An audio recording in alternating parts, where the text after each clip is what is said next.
Kuchibisa kukasungu kunali Khoswe yemwe ankakhala m'nyumba mwa Mr. Owen mwachizolowezi. Tsiku lina Owen anafika ku nyumba atanyamula jumbo ya groceries. Khoswe ataona bisikete mu jumbo, malovu anadzadza mkamwa mwake, koma kuyang'ana pambali pa jumbo Khoswe anazizimuka kuona kuti Owen agulanso chigwenembe chophera makoswe. Asa Owen ndinala kwanji ine mpaka kundipezera chigwenembe changu Khoswe anapita kwa Nkhunda nati, mzanga Nkhunda, ndabwera vuto lalikulu. Owen abweresa chigwenembe chondiphera ine, chonde ndithandize undichosereko chigwenembecho. Nkhunda inaseka nati, kodi wapenga eti chigwenembe chili ndi chiopsezo chanji pa ine? Sizikundikhuza ine zimenezozo, amenewo ndi mavuto ako uthane nawo wekha. Khoswe anafowoka napita pomwe panali Tambala. Khoswe akupumira mng'amba nati, ankolo Tambala, chonde nthandizeni Owen abweresa chigwenembe m'nyumba. Nthawi Tambala anali bizi kutolera timisere amvekere.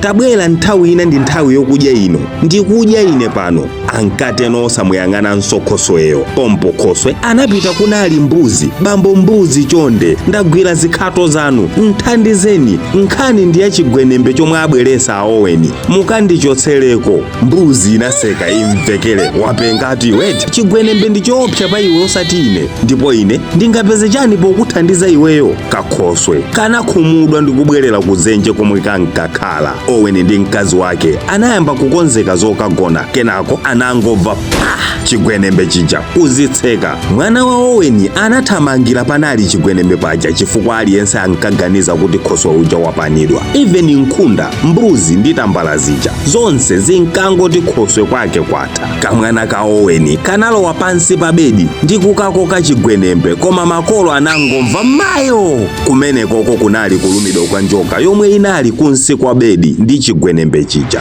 Makolo anathamangira kwa mwanayo, ndipo Owen analiyasa liwiro lopita kwa mchikulire wina yemwe ankaziwa bwino za njoka kudelalo. Mchikulire anapanga zakudziwa kwake ndi kuthira mankhwala oyenera ndi kunena kuti achira poison sanayambe kulowerera, koma mundibweresere kholingo la Nkhunda ndipange mankhwala muliwirise ndiye tisakanize ndi mankhwalawa. Owen changu anakagwira Nkhunda nkuizinga, ndipo opanga mankhwala nkuyipangira mankhwala Nkhundayo. Mtsikana pomwe kumacha kummawa anali ali bwino, ndipo achibale osiyanasiyana achina Patison ndi ena anafika kuzamuona mtsikanayo. Owen anali okondwa kuti mwana wawo akuchira, ndipo muchikondwerero chimene chocho anaganiza zowaphera achibalewo Tambala akhwasule achose mkamwa zimbiri. After few hours Tambala nayenso kunalibeko. Mbuzi kuona izi mantha anamugwira poona kuti mmodzi akutha pamuzipo, koma alendo onse atapita mbuzino mtima unakhazikika. Koma pisi imene iyi sinakhalise kwa kanthawi, pomwe akazi a Owen anati, mwachisomo cha Allah mwana wathu wachira. Njoka itamuluma muja ndinapanga pemphero ndi lonjezo kwa Mulungu loti mwana wanga akamuchiza ndizapereka mbuzi ngati nsembe pakuthokoza. Ndiye ndiloleni tiyipereke mbuzi imene iyi ngati nsembe mwa lonjezo langa. Mmene momo ndi momwe Nkhunda, Tambala ndi mbuzi zinafera. Khoswe ndi kutsala ndi Uncle Owen, ndipo Khoswe ankati amenewo ndi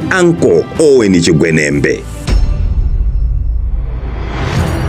Phunziro langa mu nkhani ndiloti nthawi zambiri aneba athu akakhala m'mavuto timati mavuto amenewo ndi awo, koma kuyiwala kuti pali mavuto ena ambiri timatha kukana vuto la wina loti tingathe kuthandiza, tsiku lina limatha kukhalanso vuto lathu. Chonde nthawi zonse ngati muli ndi kuthekera athandizeni omwe akusowa thandizo lanu, chifukwa mu njira ina mukuzithandiziranso nokha. Pakadali pano inenso ndikungofuna thandizo lanu kwa omwe simunapange follow Dean Studios kuti panganiko ni follow, kupanga like kankhanika, comment, komanso kupanga tag aneba nawo aumve uthengawo. Pa zimenezozo nzophweka kwa inu kuzichita chifukwa palibe mutaluze, koma ine ndikhala ndathandizika.